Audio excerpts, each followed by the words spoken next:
Il se peut aussi qu'il y ait des esprits impurs qui viennent s'appuyer là-dessus pour rendre la fusion maritale très complexe. Ok? Quelqu'un, et cela on revient maintenant sur les autels, n'est-ce pas? Quelqu'un qui a été abusé dans son enfance, qui est troublé par sa vie d'enfance. On avait eu sur le cas de Marielle, on avait eu sur plusieurs cas qui, elle a vu papa étant très violent avec sa maman. Elle s'est dit qu'elle n'allait jamais laisser un homme prendre l'ascendant sur elle. Donc ça a développé en elle une mentalité de rébellion. Et quand c'est comme ça, même quand tu te convertis, tu trouves dans la parole de Dieu les raisons valables. Donc en plus des raisons, c'est-à-dire naturellement, sans démon, sans blessure intérieure, l'homme est différent de la femme. Ça, c'est ce que je viens de pousser. Maintenant, l'histoire de chacun peut créer des frustrations, des blessures intérieures qui vont rendre difficile votre bonheur conjugal. Et c'est là maintenant qu'on a affaire à des formes d'opposition que vous devez savoir détruire. Il y a des gens qui, depuis le début, sont liés à des péchés du sexe. Quand ils se marient, ça les fatigue. Comment, madame, tu peux traiter avec cela? Comment tu peux renverser ce type de forteresse? Monsieur, si ta femme, elle est tout le temps en train de déprimer, elle, elle est hystérique, elle est susceptible sur tous les détails. Voilà, il y a des femmes, même des hommes qui sont là constamment dans le téléphone. Attention, tu es comme ceci, attention, tu es comme cela, qui sont tout le temps dans le téléphone. Une extrême jalousie. Je connais beaucoup de pasteurs de ministères qui en souffrent. Extrême jalousie. La femme, elle fait palabre à toutes les sœurs de l'église. Si une sœur, le pasteur l'appelait ma fille. Oh, avec un sourire. Et puis il a souri. C'est qui cette demoiselle-là? Elle va la chasser de l'église. Et beaucoup de pasteurs de serviteurs de Dieu sont vraiment malheureux de cette situation. Ils ne savent pas comment, quoi faire. Ok?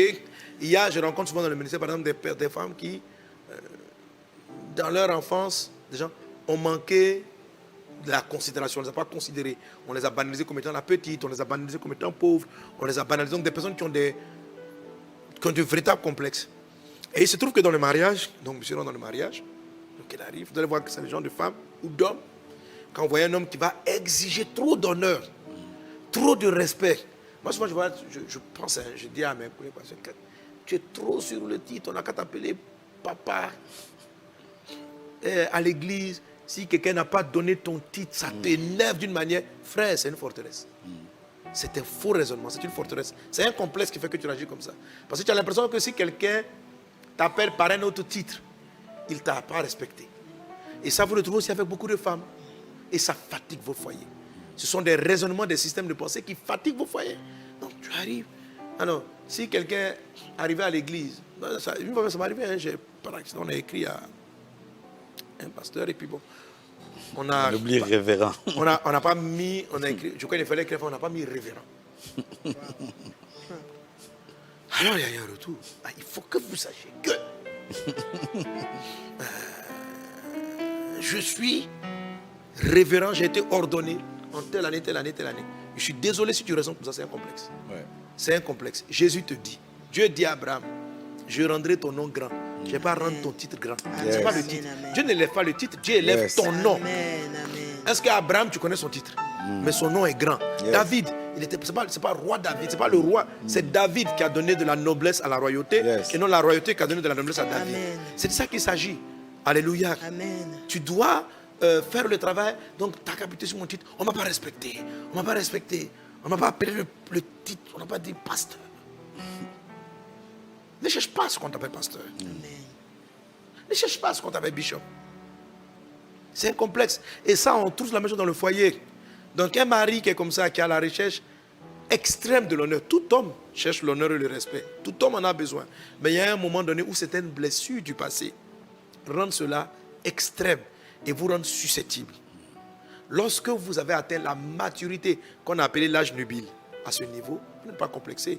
Donc si je vois quelqu'un qui vient, qui chaque fois cherche à me rabaisser en m'appelant petit, que je suis juste un titre. Te rappeler même ton enfance. Te rappeler ton enfance, quand je vois quelqu'un comme ça, pour moi, je lui ai dit qu'en fait, la plupart, on m'a dit non, il me manque de respect.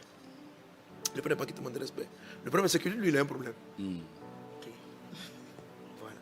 Et toi, tu ne dois pas descendre dans son problème. Parce qu'il a un problème. C'est que tu commences à remarquer qu'en fait, il veut à tout prix te rabaisser. Parce qu'il est court. Il veut te rabaisser, mais il veut te rabaisser parce qu'il a un problème. Il est piqué. Voilà. Ce n'est pas parce qu'il souhaite te rabaisser que ça va te rabaisser. Tu es ce que tu es. Voilà. Si tu dis à un chien qu'il est un chat, pourquoi le chat va s'énerver? Il dit un chien. Je dis que tu es un chat. Ça ne change pas ma nature. Yes. Si je suis serviteur de Dieu, que tu veux me faire croire que je suis un je ne sais pas. Ça ne change pas que Dieu m'a appelé.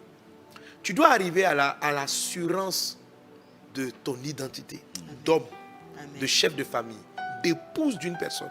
Parce que chaque fois que tu as l'impression que tu n'es pas l'épouse de ton mari parce que ça dit que on ne t'a pas traité comme l'épouse, on ne t'a pas appelé madame un temps, on ne t'a pas appelé ceci, ce sont des signes de complexe qui vont embrouiller ton foyer et qui vont faire en sorte que vous n'entriez pas dans la joie du foyer. Ok?